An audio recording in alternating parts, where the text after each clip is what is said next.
Jacksonville, Florida.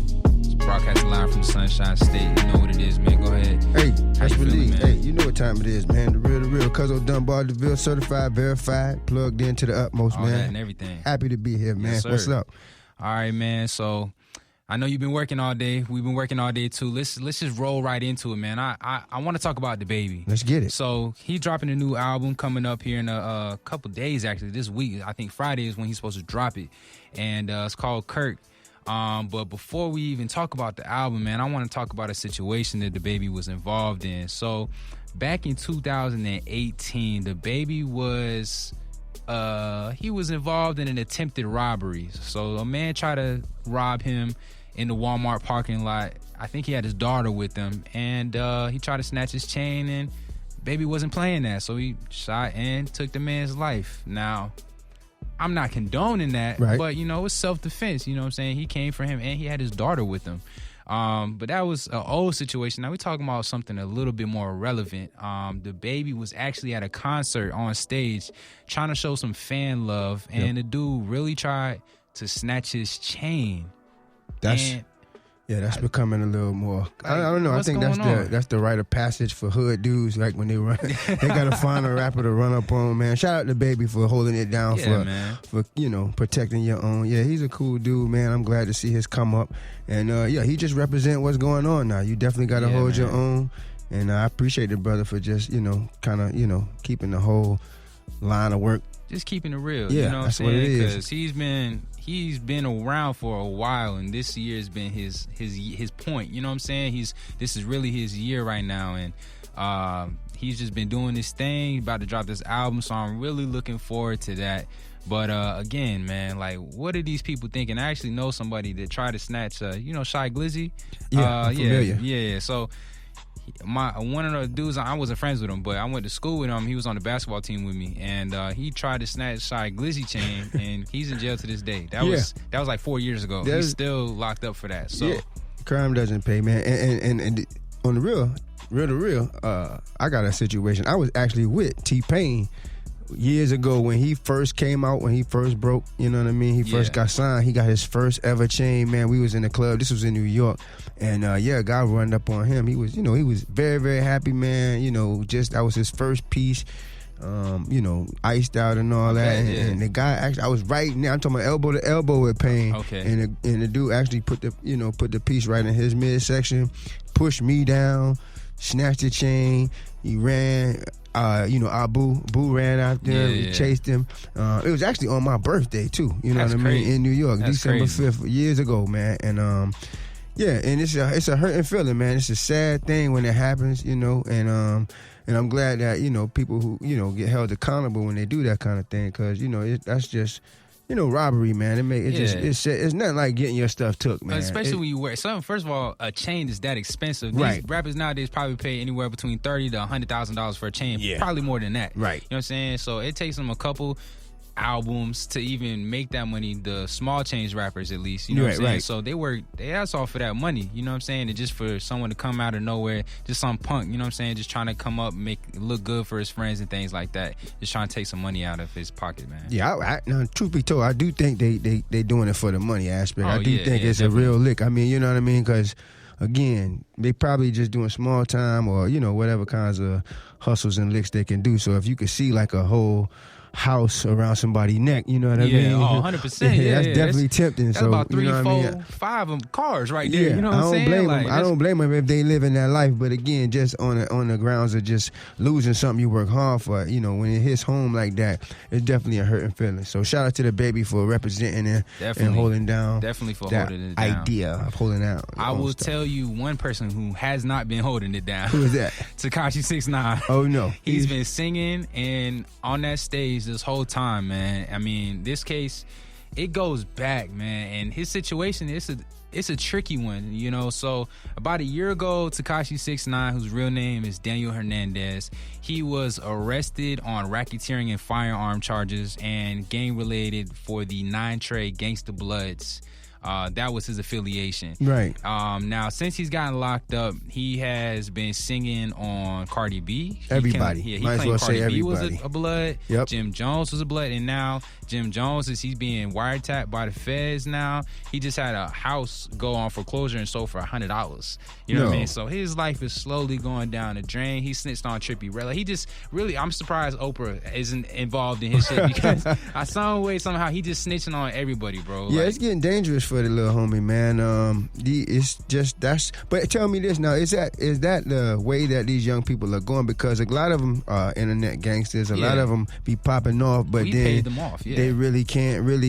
represent that life, and I think there's probably a lot of that going on. He's just probably the poster child for it. Yeah, but I think a lot of that, gangster has just changed. They do it and pop off, and then when the real gets real, they kind of do exactly how Snitch. I call him SNITCHnine.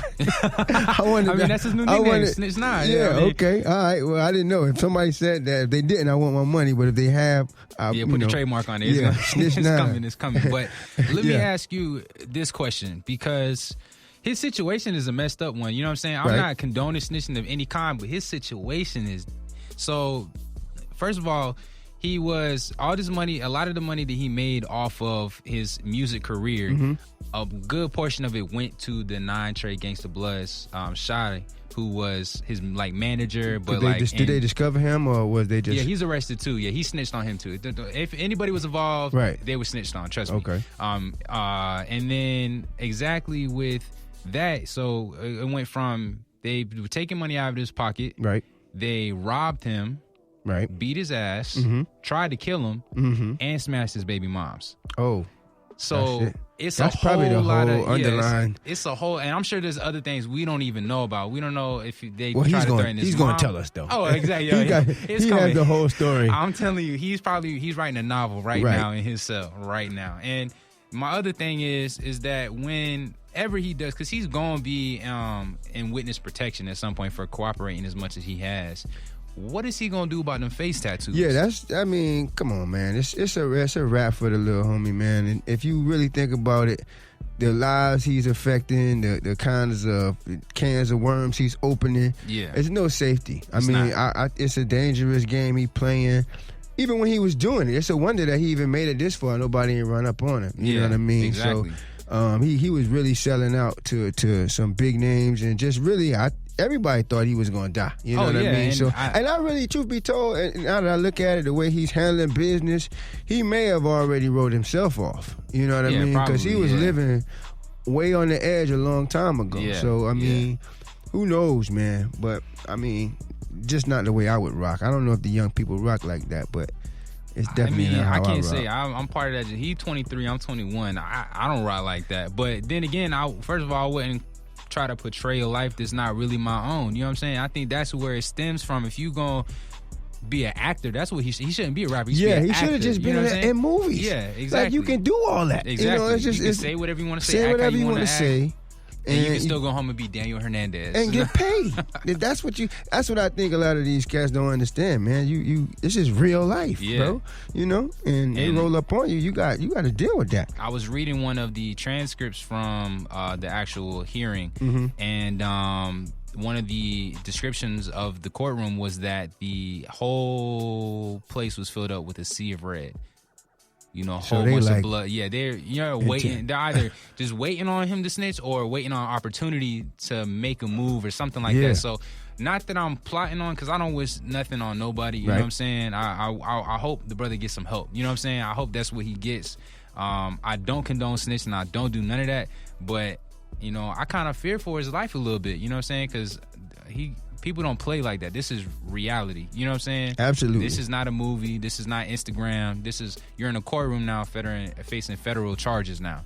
So I can't even really say I'm supporting bro, because a lot of that stuff he was doing so many things wrong, bro, that I can't even condone it. I can't even come close to it. Yeah. Well, the thing about it, that's why I'm glad I'm out the game. If you didn't know, I'm the OG of the situation.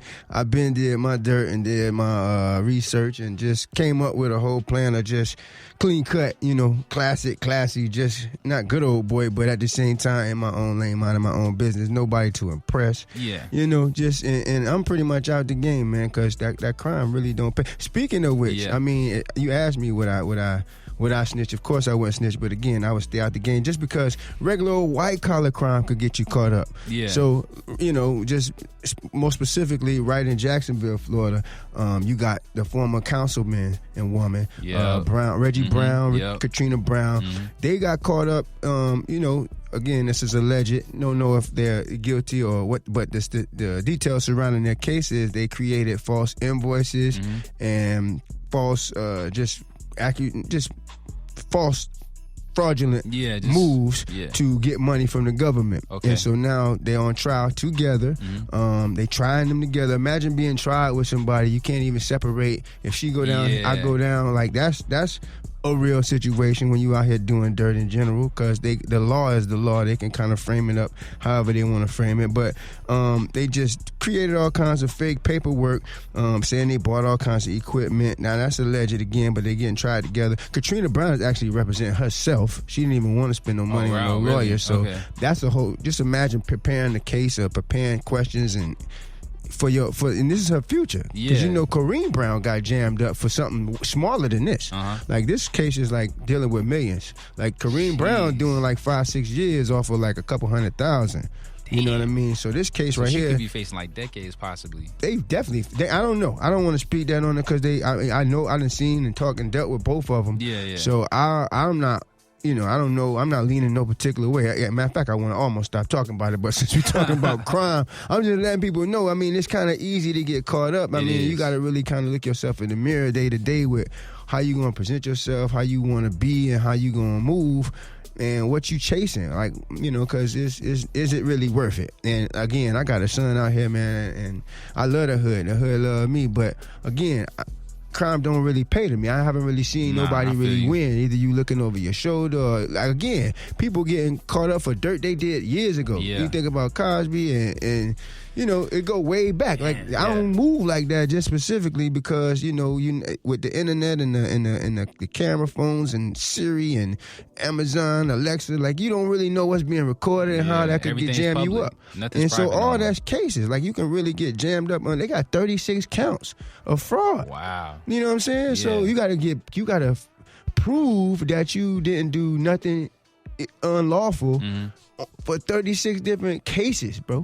Counts. So again, I just stay away from that and just try to, if I got a little hustle, but again, I'm gonna try to make money, but at the same time, moving in a small circle and just trying to abide by the law at this point, bro. And honestly, to touch on what you're saying about whether or not crime pays, it's like, it can, like, if you don't get caught, but what I want to say is that these guys nowadays, and this is separate from the situation we were just talking about, but nowadays everybody's snitching on themselves. Right. You know what I'm saying? If you go and snatch a chain or something like that, they're posting on Instagram, posting on their story and things like that. They're Tekashi SNITCHnine themselves. You know what I'm saying? Like, so it's like you can't even get away from it. You know what I mean? Because if you're gonna do your dirt like that, at least what Lil Wayne say? Real G's moving silence like lasagna. Come on now, you know what I'm saying?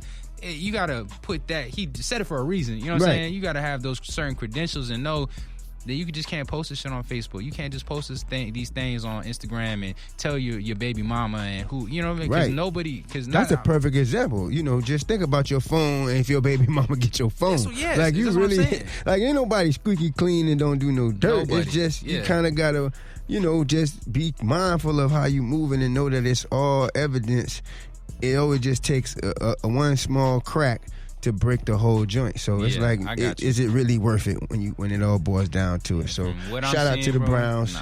Good luck. And you know what I mean? Just move how you need to move out here. Always, definitely. Well, real to real Dev Deville, man. I want to introduce a new segment that I want to start doing going forward, man. It's Today in Hip Hop. All right. Today in hip hop, man. So basically, the whole idea behind this is really just touching on things that happened today in hip hop, whether it's a year ago, 10 years ago, 20. You know what I'm saying? Just something historical. So I want to touch on this whole Today in Hip Hop by opening up with the Outkast dropped the Speaker Box and the Love Below album 16 years ago. Man, I'm old.